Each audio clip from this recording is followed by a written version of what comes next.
Going over the approval process in Masterpiece Manager version 11. I'm going to walk through how to do an approval, convert an approval to a sale, and how to generate a report of all items currently out on approval. First thing is, an approval is used when you are loaning a piece to a client or another gallery on an approval basis.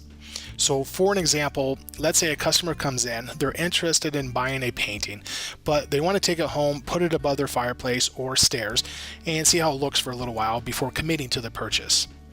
After the week, they can decide to either return it to the gallery or purchase the piece. So you're looking at the item screen right now. Notice we have different color coding, and then there's the location of columns that correspond to the color. The items in blue are out on approval. So when you put an item on an approval, besides changing the color, it also changes the quantity to 0. So it takes it out of your inventory, so it can't be sold because it's not there, it's out on approval. But it's not an actual final sale yet, so there's been no payments processed. Let's go ahead and put this item called Mermaid and the Office Party out on approval. First thing to do is click on Sales in the menu on the left, and then click on Approvals. That's going to load the approval list view for you, where you can search, sort, and filter for all your approvals. Now, I only have 2 in my test database, but you'll eventually have a lot more. When you convert an approval to a transaction, it'll show up in red, which I'll show you here shortly. First thing to do is click the plus icon in the top right.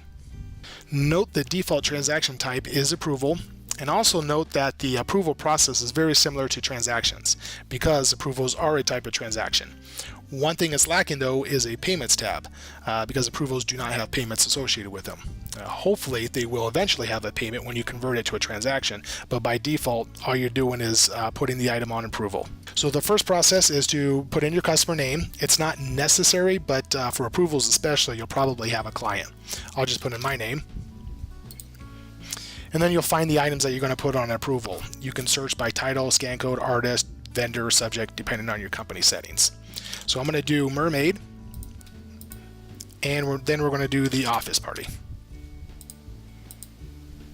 Now, similar to the transaction process, you can also apply a discount if necessary. So let's say I'm going to give 10% off of this item for the Office Party. You can also scroll down and put in some notes about the approval if necessary, and then when you're done, just hit Save and Close. So now I have transaction 1006 that has 2 items out on approval, Mermaid and the Office Party. Let's go take a look at them in the item screen. So I'm going to go to the item list. I'm just going to open up a new tab so I can go back and forth quickly. So here's my items, Mermaid and Office Party, and now they're in blue. Now let's say that I want a list of all the items that are out on approval. I could, on the filter screen, just easily search by clicking the magnifying glass in the top right, go into my search status and saying show me everything out on approval, and click search. That shows me everything on approval, and then I could export that search, which will export the inventory from the inventory screen to an Excel file. Or you can do an actual report.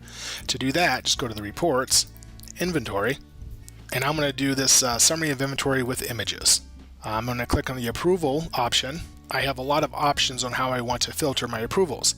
Let's say I want to report of all the items on approval by specific artist or vendor, or all the items on approval with a specific note attached to it, or all items on approval for the month of September. I just won't select anything. I'm just going to hit Run Report.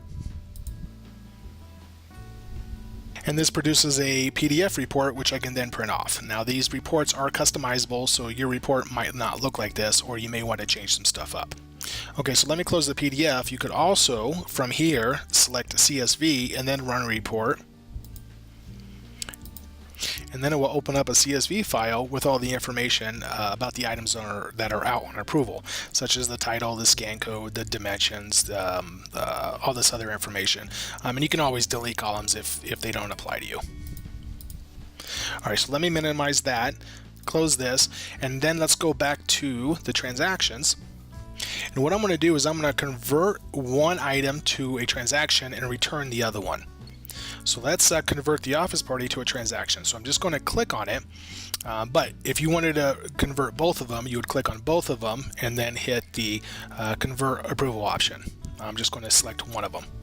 So I'm going to click on Convert Approval. So all the information that you included in the original approval is automatically there.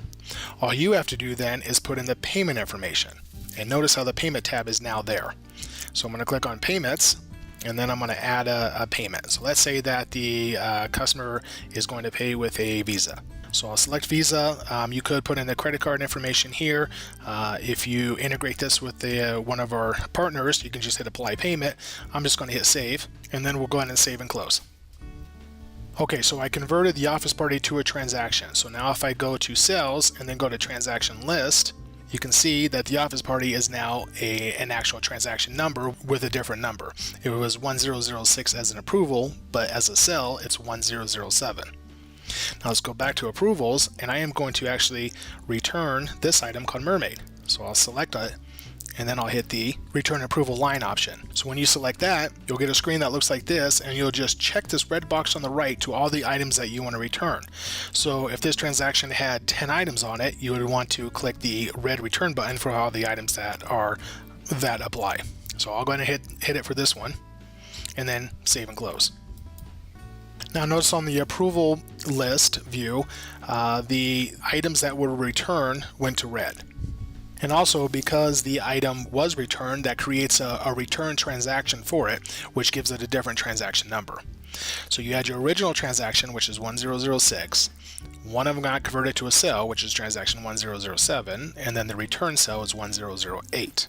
Now also note that if you ever want to delete the original transaction, you have to delete the return and the converted approval first.